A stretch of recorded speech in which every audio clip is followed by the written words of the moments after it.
Today, I am going to talk about a very important challenge facing agriculture today, the development of climate-resilient crops, particularly crops with better drought tolerance. As we know, climate change is not only increasing temperatures, but is also changing rainfall patterns. In many agricultural regions, we are experiencing irregular rainfall, longer dry periods, and increasing water scarcity. These changes directly affect crop establishment, growth, flowering, seed development, and finally, yield. So the question is, how can we develop crops that can continue to perform when water becomes limited? To answer this question, we need to understand what happens inside a plant when it experiences drought, and then use this knowledge in breeding and crop improvement. Let us start with the drought challenge. When the availability of water in the soil decreases, the first response occurs at the root level. The plant senses the reduction in soil moisture and begins to modify its growth and physiology. The roots try to explore the soil for available water, while the shoot begins to reduce unnecessary water loss. At the same time, the plant changes its hormonal balance, photosynthetic activity, cellular metabolism, and antioxidant defense. So drought is not a problem of only the leaf or only the root. It is a whole plant response. And this brings us to one of the most important components of drought tolerance, the root system. A plant with an appropriate root architecture can explore a larger volume of soil and access water that may still be available deeper in the soil profile. Traits such as root depth, root angle, lateral root development, root density, and root plasticity are therefore extremely important. But there is an important point here. A deeper root system is not always better. The ideal root architecture depends on where the water is located, the soil type, the duration of the crop, and when drought occurs. Therefore, our objective should be to develop a root system that is efficient and adapted to the target environment. To study these traits, researchers are increasingly using techniques such as rhizotrons and controlled root phenotyping systems. These systems allow us to actually observe root development and quantify characteristics such as root depth, branching, angle, and distribution.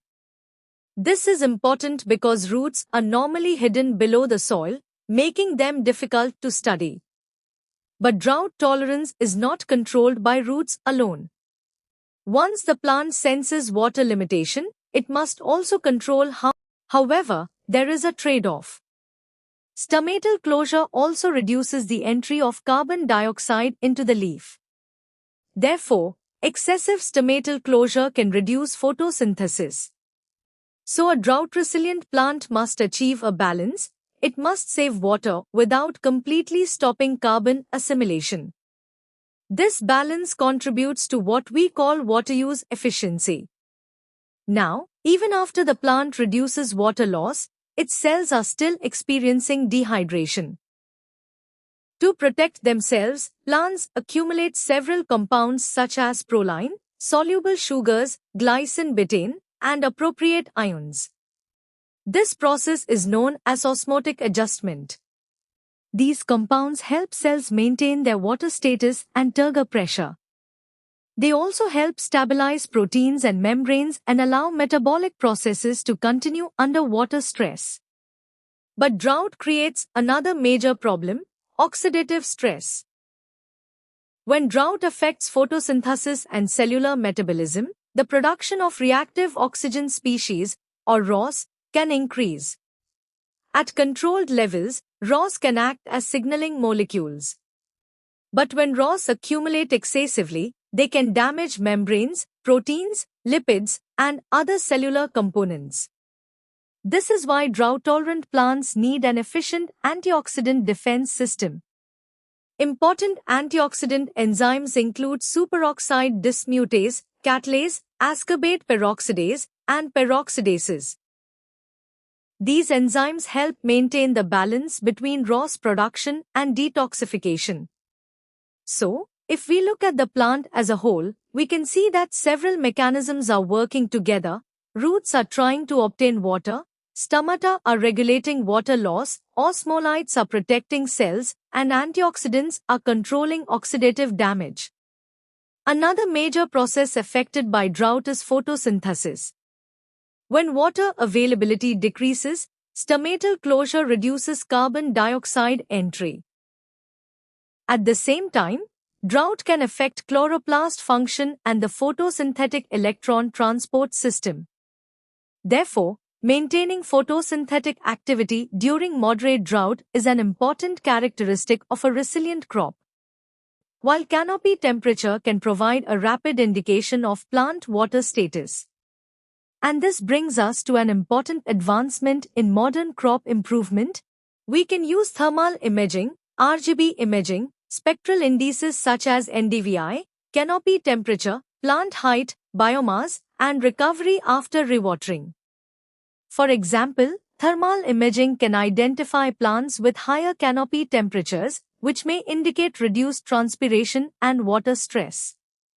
This allows us to identify drought responses much earlier, sometimes before there is a major visible effect on yield. Once we can measure these traits, we can use them in breeding. The breeding process begins with genetic diversity. We screen germplasm and identify genotypes that perform better under drought. These genotypes can then be evaluated for root traits, water use efficiency, physiological responses, antioxidant activity, flowering behavior, and finally yield. Promising parents can be crossed, and the resulting populations can be selected over several generations. But there is one very important principle. We should not select plants simply because they survive drought.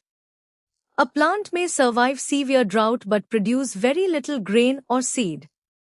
For agriculture, what we really need is yield stability under stress. Modern genomics can make this selection more precise. It begins with the ability of the roots to capture water. The plant then regulates water loss through stomata and hormonal signaling. Inside the cells, osmolytes and antioxidants protect cellular structures. Photosynthesis is protected as much as possible. Modern phenotyping allows us to identify these responses. Genomics and breeding allow us to transfer useful traits into improved varieties. And finally, multi-environment field testing tells us whether these improvements actually translate into stable agricultural productivity. So, the ultimate goal of developing a climate-resilient crop is not simply survival. It is survival plus recovery plus stable yield. That is the real definition of drought resilience. As we move toward a more uncertain climate, the combination of plant physiology, genetics, advanced phenotyping, biotechnology, and climate. Using approaches such as QTL mapping and genome-wide association studies, researchers can identify genomic regions associated with drought-related traits. Once these regions or candidate genes are identified, molecular markers can be developed and used in breeding. This creates a powerful pathway.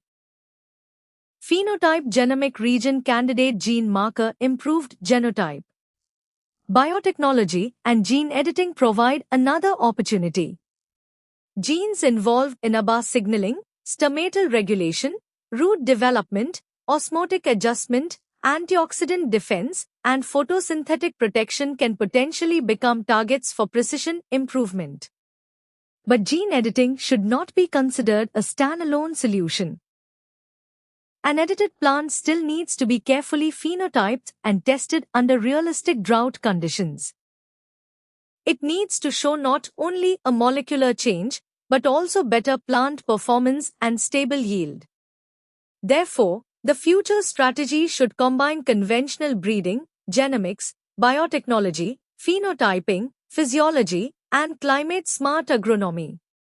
Finally, if we put everything together, we can see that drought tolerance is a complex and integrated trait. It begins with the ability of the roots to capture water. The plant then regulates water loss through stomata and hormonal signaling. Inside the cells, osmolytes and antioxidants protect cellular structures. Photosynthesis is protected as much as possible. Modern phenotyping allows us to identify these responses. Genomics and breeding allow us to transfer useful traits into improved varieties.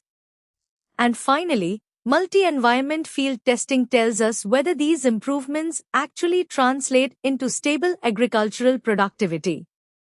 So, the ultimate goal of developing a climate-resilient crop is not simply survival. It is survival plus recovery plus stable yield. That is the real definition of drought resilience. As we move toward a more uncertain climate, the combination of plant physiology, genetics, advanced phenotyping, biotechnology, and climate-smart crop management will be critical for ensuring future food security. Thank you for watching. Please like and subscribe channel for more such videos.